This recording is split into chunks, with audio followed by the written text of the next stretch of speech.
Is it me, or is it that whenever people talk about abortion and whether or not they're pro-life or pro-choice, feels like they're mostly concerned with proving the other person wrong instead of actually looking for a solution to the problem? I mean, look at both sides, right? People against abortion say, hey, killing's bad. Don't kill babies. And then the people on the other side turn around and go, oh yeah, well, what about all the babies that are living out on the streets? What do we do about them? But at the end of the day, nobody does anything about the babies on the streets or the babies being aborted. Like either way, people are just fighting over nothing.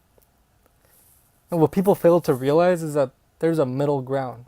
So, well, actually, first, we'll just overlook the fact that 90% of abortions are due to financial reasons, as 90% of women who get abortions intend on being parents sometime in the future, which makes sense. If you had $50 billion and you found out you were pregnant, you wouldn't really have a problem with having an extra mouth to feed. In fact, hell, you could probably hire someone to be that kid's mom.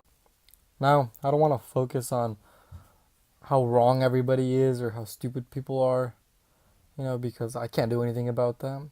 So I'm going to focus more on, I prefer to focus more on looking for the solution to the problem, seeing if there's common ground. Now, on that note, I'm sure many of you are familiar with the procedure known as a vasectomy. And just to refresh your memory a bit, here's a short clip. We perfected the no scalpel, no needle vasectomy where no incision is needed. A tiny puncture is made and the vas is isolated and blocked with several titanium clips. A small piece is removed and the vas is returned. The puncture is so small that it doesn't require any stitches and a band-aid is placed. A vasectomy reversal reconnects the cut ends and restores the flow of sperm so men can father more children. We have pioneered and refined reversal so only a small incision is made over the vasectomy site. The blockage is removed and a drop of fluid at the bottom end of the vas is examined under a microscope to check for sperm, confirming the route from the testicle to the end of the vas is open. The ends of the vas are visualized using an operating microscope and reconnected. The inner layer is brought together with microsutures half the thickness of a hair, and the muscle layer is closed over it with heavier suture to add strength. Sperm can then flow through the new connection.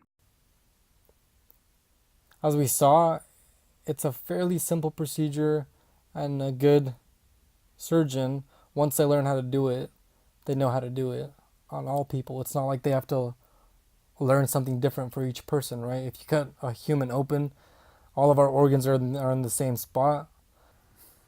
Well, that's great and all, but how is it supposed to lower abortions again? Well, I'm glad you asked. What if instead of telling kids not to have sex and then expecting them to follow the rules, which we know doesn't work, that's why there's teen pregnancies. What if whenever a kid reaches a certain age that they feel that they're thinking about having sex in the near future, what if they go get this vasectomy so they can't get girls pregnant? Before your mind jumps to child abuse or something, is it really that much different than circumcising babies when they're born? All right, I believe it, but how are we going to fund this? We can't be paying for people to get vasectomies every day. Well, now we're getting to the fun part. Is there a limit to what can be automated? Well, what is automation? If there's a job that requires certain steps, whether it's 1 through 10 or 1 through 100, if it's the same steps that are required every time, that job can be automated. Take Gordon Ramsay, for example. If he comes up with the best recipe to make the best chicken noodle soup, there's a step-by-step he has to follow, which is a recipe, that he has to follow every single time in order to get the same result, right? He has to have a certain way to dice the chicken or cut the tomatoes, the same hand movement, the same, all of the same mannerisms. If you can go back, put sensors, really break down and analyze what he does and how he does it, you can put that into a machine, and then that machine could be programmed to make the best chicken noodle soup over and over again.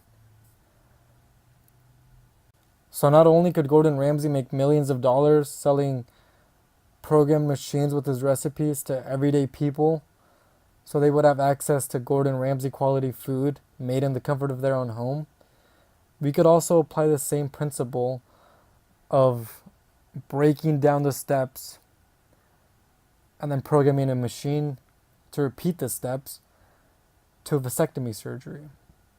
Not only would it save in costs for each vasectomy, but over the long run, it would be a lot cheaper.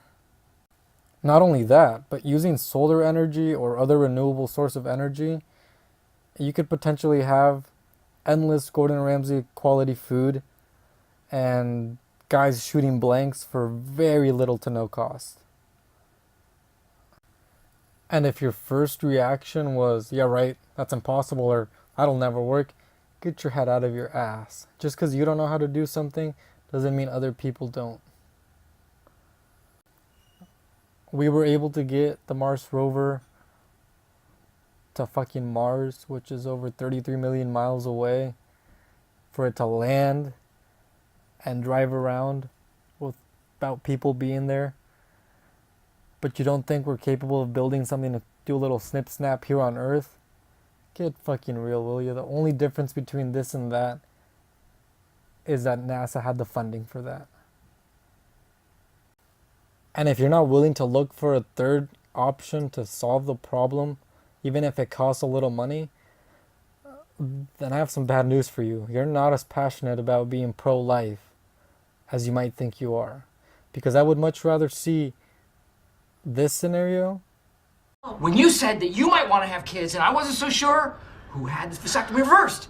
And then when you said you definitely didn't want to have kids, who had it reversed back? Snip, snap, snip, snap, snip, snap. Than this one.